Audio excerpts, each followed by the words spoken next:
जय हिंद दोस्तों। पिछली वीडियो में हमने नंद वंश को पढ़ा था। आज की वीडियो में हम लोग और सिकंदर के बारे में भी पढ़ा था। आज की वीडियो में हम मौर्य वंश के बारे में पढ़ेंगे कि इसकी स्थापना कैसे हुई, इसके संस्थापक कौन है और इसमें कौन कौन से राजा रहे हैं, मतलब योग्य शासक रहे हैं।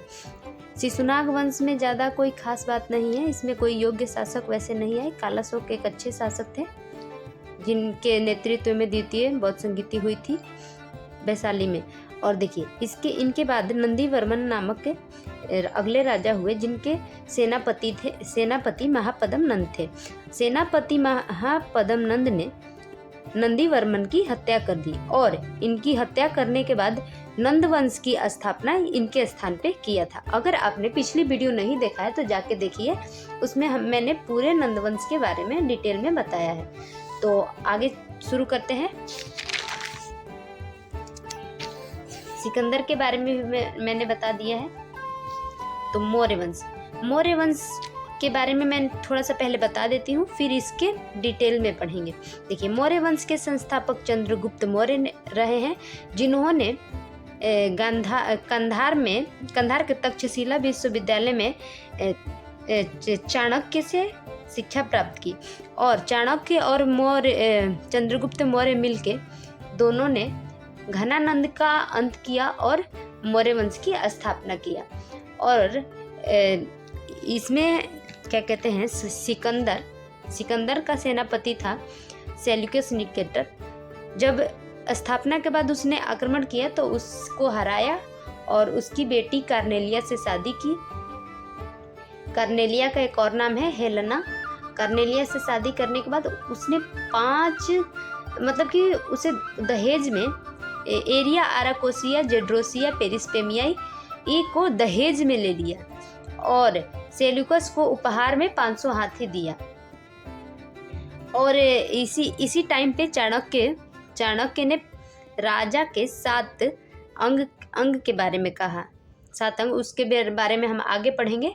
और एक और बात, चाणक्य के पिता का नाम गुणी था, इसलिए उन्हें गुणीपुत्र कहा जाता है। और चंद्रगुप्त मौर्य का काल में ही अकाल पड़ा था, जिसकी वजह से उन्होंने जैन धर्म की एक कठोर विधि संलेखना विधि है, उसकी वजह से अपना प्राण त्याग दिया था। तो देखिए, मौर्य वंश के संस्थापक चंद्रगुप्त मौर्य हैं। चंद्रगुप्त मौर्य एक निम्न वर्ग का शासक था। इसकी माता मोरा और गुरु थे चाणक्य, जिन्हें गुणीपुत्र भी कहा जाता है। चाणक्य के पिता का नाम गुणी था, इसलिए इन्हें गुणीपुत्र कैटिल्य चाणक्य के नाम से जाना जाता है।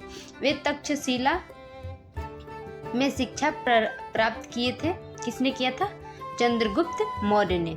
विशाखा दंत की रचना मुद्रा राक्षस में नंद वंश का पतन तथा मौर्य वंश का, देखिए कहते हैं ना, कोई चीज खत्म हो रही होती है तो उसी टाइम पे कोई नई चीज बन रही होती है। जैसे ही नंद वंश खत्म हुआ, उसके जगह पे मौर्य वंश का उदय हुआ। उनके अनुसार चाणक्य तथा चंद्रगुप्त मौर्य ने मिलकर घनानंद को मार दिया और गद्दी हासिल की। चाणक्य के पिता का नाम गुणी था, इसलिए चाणक्य को गुणीपुत्र के नाम से भी जाना जाता है। बताया जाता है कि नंद वंश का अंत करा के उसकी बहन नंद वंश के अंत करा के नंद की जो बहन थी दुर्धरा, उनसे विवाह चंद्रगुप्त मौर्य ने कर लिया। जब सेल्यूकस किसका सेनापति था? मैंने अभी बताया कि सेल्यूकस सिकंदर का सेनापति था। सिकंदर का सेनापति था। सेल्यूकस की मृत्यु के सिकंदर की मृत्यु के बाद सेल्यूकस का पूरा कमांड था उसके सेना पे, तो उसने दोबारा आक्रमण किया मगध पे आक्रमण किया। तो यूनानी जो वो सब सेना थी उसको बुरी तरह से हराया। और सेल्यूकस की बेटी जब वो हारने लगा, मरने लगा, तो उसने अपनी बेटी का विवाह चंद्रगुप्त मौर्य से करा दिया, जिसका नाम कार्नेलिया था। उसका एक और नाम था हेलेना से विवाह करा दिया तथा दहेज में एरिया आराकोसिया जेड्रोसिया तथा पेरिस पेमियाई कड़धार मकराना तथा हेरात में ले लिया, मकराना को हेरात में यानी कि दहेज में ले लिया। यानी कि पाकिस्तान और अफगानिस्तान एक बिहारी का दहेज है, मिला था उस टाइम पे। मगध तो बिहार का ही बहुत बड़ा हिस्सा है, मतलब बिहार ही है, ले लिया। फिर चंद्रगुप्त ने भी सेल्यूकस को 500 हाथियों का उपहार दिया। अब देखिए, ससुर को भी तो कुछ देना बनता है, तो उसने दिया अपना 500 हाथियों का उपहार। सेल्यूकस निकेटर ने अपना राजदूत मेगास्थनीज को चंद्रगुप्त मौर्य के दरबार में भेजा। मेगास्थनीज की एक पुस्तक है इंडिका, जिसमें उसने मौर्य काल में कैसा समाज था, कैसी शासन व्यवस्था थी, वो सब लिखा है। और ये काफ़ी फेमस है इंडिका, और ये बार बार क्वेश्चन में भी आता है, याद रखिएगा। यहाँ पे राजदूत मेगास्थनीज को चंद्रगुप्त मौर्य के दरबार में। इंडिका में मौर्य वंश के बारे में जानकारी मिलती है। मेगास्थनीज ने भारतीय समाज को 7 भागों में बांटा है। अपनी पुस्तक इंडिका में उन्होंने भारतीय समाज को 7 भागों में बांट के और उसके बारे में लिखा है कि यहाँ पे कैसी स्थिति है और कैसी व्यवस्था है, समाज को बांट के उन्होंने लिखा है। चंद्रगुप्त मौर्य ने बंगाल अभियान पूर्वी क्षेत्र में चलाई थी, जिसे महास्थान अभिलेख में देखा गया है, तथा शाहगौर अभिलेख गोरखपुर में स्थित है। अकाल के दौरान किए गए राहत कार्यों की जानकारी चर्चा मिलती है। देखिए, शाहगौर अभिलेख जो है गोरखपुर में, उसमें अकाल 12 वर्षों के लिए अकाल हुआ था। उस टाइम पे जो भी उन्होंने प्रोवाइड करवाया था लोगों के लिए, उसके बारे में लिखा गया है। राहत जो भी दिया था उन्होंने अपने क्या कहते हैं प्रजा को, उसके बारे में लिखा गया। इस समय काल में कैटिल्य ने अर्थशास्त्र नामक पुस्तक की रचना की। और देखिए, हमारे यहाँ अर्थशास्त्र का मतलब इकोनॉमी होता है, लेकिन अर्थशास्त्र एक पुस्तक है, किताब है, जिसमें ना राजनीति, पॉलिटी के बारे में लिखा गया है। उन्होंने अर्थशास्त्र नाम रखा, और ये पूरी तरह मतलब कि राजा को कैसे रहना चाहिए, क्या करना चाहिए, कैसी ये नीति वगैरह बनाना चाहिए, इसमें ये सब लिखा है, ना कि इकोनॉमी है ये। इस पुस्तक का नाम बस अर्थशास्त्र है। आज के टाइम पे अर्थशास्त्र का मतलब अब वित्त वगैरह होता है, पैसा होता है, लेकिन उस टाइम पे उन्होंने जब ये नाम रखा था ऐसा कुछ नहीं था। तो अर्थशास्त्र किसके द्वारा लिखा गया है? कैटिल्य यानी कि गुणीपुत्र विष्णुगुप्त के द्वारा। तथा कहाँ गया,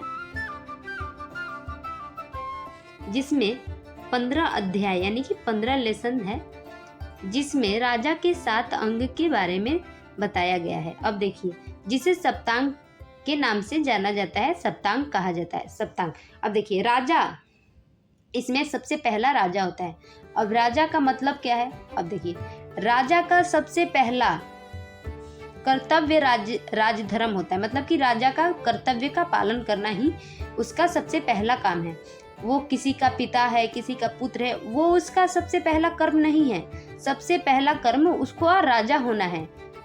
अगर कभी उसे अपनी गद्दी और अपने बच्चे के बारे में सोचना हो, तो वो सबसे पहले अपने गद्दी के बारे में यानी अपने राज्य के बारे में सोचेगा, क्योंकि कहा जाता है कि प्रजा भी तो राजा के बच्चे होते हैं ना, इसीलिए राजधर्म सबसे पहले।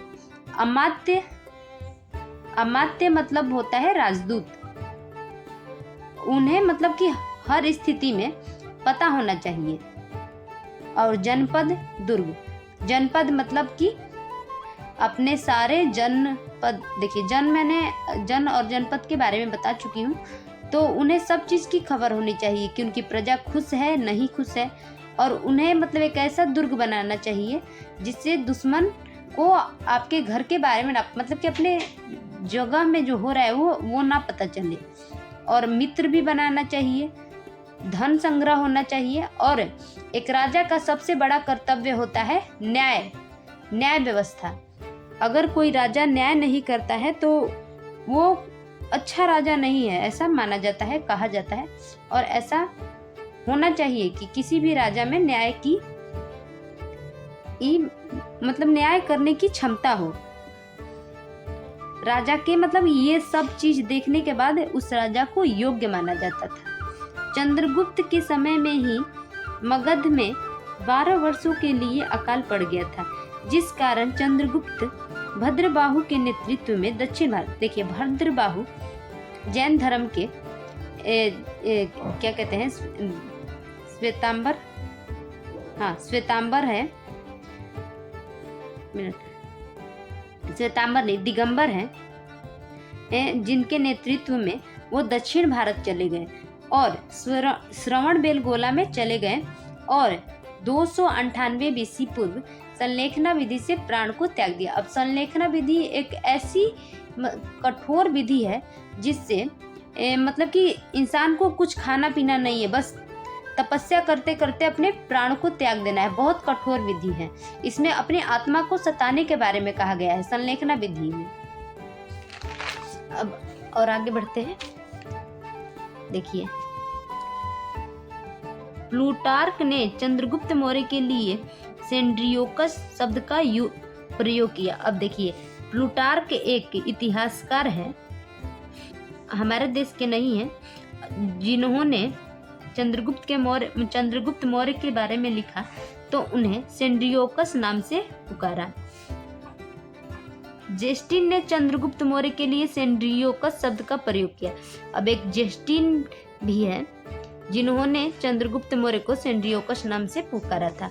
विलियम जॉनसन ने यह पहचान करके कराया कि सेंड्रियोकस ही चंद्रगुप्त, देखिए विलियम जॉनसन एक इतिहासकार है। अब देखिए जब भी कोई पढ़ता था सेंड्रियोकस के बारे में तो उन्हें पता नहीं चलता था कि ये है कौन, ये बंदा है कौन। तो इन्होंने ये दोनों बुक को पढ़ा और चंद्रगुप्त मौर्य के बारे में पढ़ा। दोनों पढ़ने के बाद इन्होंने कंफर्म किया कि सेंड्रियोकस ही चंद्रगुप्त मौर्य है। तो ये नोट है जो बहुत इम्पोर्टेंट है, याद करने वाला। मुझे अच्छा लगा था ये तीनों के बारे में जान के, तो मैंने इसे लिख दिया था। अब उनके पुत्र हुए बिंदुसार। बिंदुसार भी काफी अच्छे शासक रहे हैं, इनके बारे में भी पढ़ ले रहे हैं। देखिए बिंदुसार की माता का नाम दुर्धरा था। अब दुर्धरा किसकी बहन थी?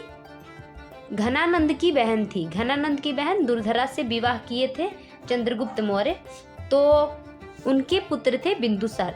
ये अब देखिए चंद्रगुप्त मौर्य ने एक और शादी की थी सेल्यूकस की बेटी से, जिसका नाम कार्नेलिया था।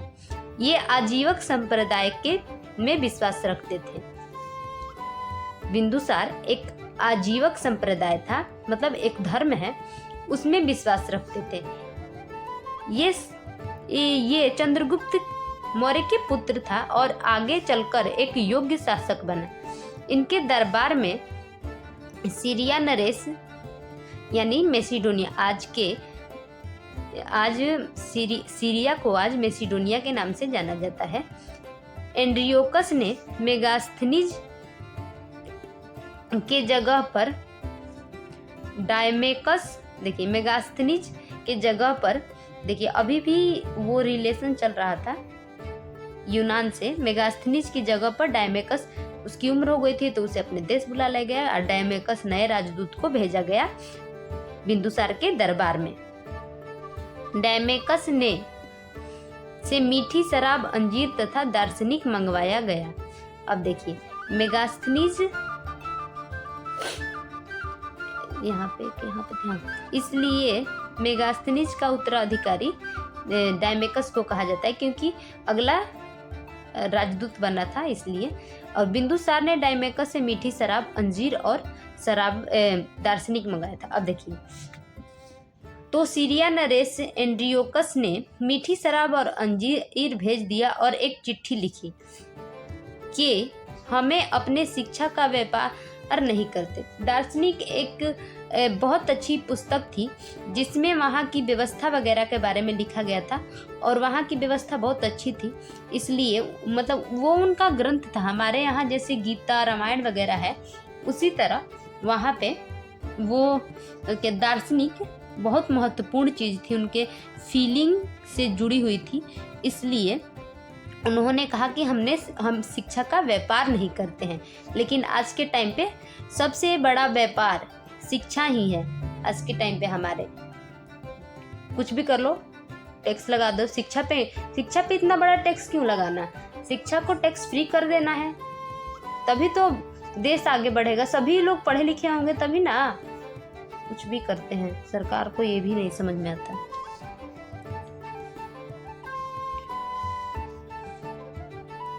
बिंदुसार के समय मिस्र के राजा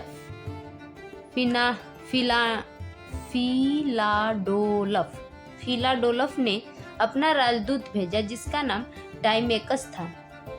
बिंदुसार के समय तक्षशिला में 2 बार विद्रोह हुआ। उस समय तक्षशिला का राजकुमार उसका बड़ा बेटा सुसीम था, जो इस विद्रोह को दबा नहीं पाया। तो राजा यानी कि बिंदुसार ने अपने छोटे पुत्र अशोक को भेजा। तो तक्षशिला के विद्रोह को बहुत क्रूरता पूर्वक उसने इसको दबा दिया। अशोक काफी महान शासक बने और शुरू में वो काफी क्रूर थे और आगे चल के उन्होंने बौद्ध धर्म को अपना लिया और हिंसा के मार्ग को छोड़ के अहिंसा को अपना लिया। जो कलहड़ की पुस्तक राजतरंगिणी में, जिसके बारे में मतलब कि तक्षशिला विश्वविद्यालय में जो विद्रोह हुआ था उसको अशोक ने कैसे दबाया, क्या किया, उनकी क्रूरता के बारे में सब कुछ राजतरंगिणी में लिखा गया है। उसको कलहड़ ने लिखा है। पता चलता है उसमें ये भी लिखा गया है कि अशोक ने श्रीनगर की स्थापना की, जो आज भी कश्मीर की राजधानी है श्रीनगर, उसकी स्थापना अशोक ने किया था। बिंदुसार को अमित्र घात भी कहा जाता है। तो अगली वीडियो में हम अशोक के बारे में पढ़ेंगे। अशोक काफ़ी बड़ा टॉपिक है, तो एक साथ पढ़ना हमारा ज़्यादा अच्छा रहेगा। अशोक मतलब कि अशोक का जन्म कैसे हुआ, बड़ा कैसे हुआ, राजा कैसे बना, उसने कई महान काम किए हैं उसके बारे में जानेंगे। अभिलेख लिखवाया है उसके बारे में जानेंगे, कितने अभिलेख लिखवाया है ये भी जानेंगे। उसकी व्यवस्था कैसे थी, उसने बौद्ध धर्म अपनाया तो उसका प्रचार प्रसार भी किया, उसके बारे में भी हमें देखना है। सैन्य व्यवस्था कैसी थी वो भी देखना है, प्रशासनिक व्यवस्था कैसी थी वो भी देखना है। और ये देखिए मौर्यकालीन वास्तुकला कैसी थी ये भी हमें उस टाइम पे पढ़ना है। और ये देखिए सामाजिक जीवन, प्रशासनिक ढांचा सब हमें पढ़ना है। ये सब उनके टाइम पे मतलब काफ़ी महान शासक रहे, तब यहाँ पे हमें मौर्य वंश का पतन। अगली वीडियो में हम एकदम इत्मीनान से उनके बारे में पढ़ेंगे, अशोक के बारे में। अशोक और चंद्रगुप्त मौर्य। इतिहास में 4 शासक ऐसे हैं जो मेरे सबसे फेवरेट हैं। तो सबसे फेवरेट हमारे एक हैं चोल वंश के शासक राजेंद्र चोल, जिन्हें राजेंद्र प्रथम के नाम से भी जाना जाता है। और दूसरे नंबर पे आते हैं अशोक और तीसरे नंबर पे आते हैं चंद्रगुप्त मौर्य। मुझे बहुत अच्छे लगते हैं ये तीनों। इनके बारे में पढ़ के ही बहुत जज्बा वाली फीलिंग आती है कि ये लोग कितने हिम्मत वाले थे। वैसा तो आप लोग भी कमेंट में बताइए कि आपके कौन इतिहास के शासक फेवरेट हैं। तो जय हिंद, आज के लिए इतना ही। अगली वीडियो में हम अशोक के बारे में पढ़ेंगे और मैं आप लोगों को राजेंद्र चोल के बारे में ज़रूर बताऊंगी। जय हिंद, जय भारत।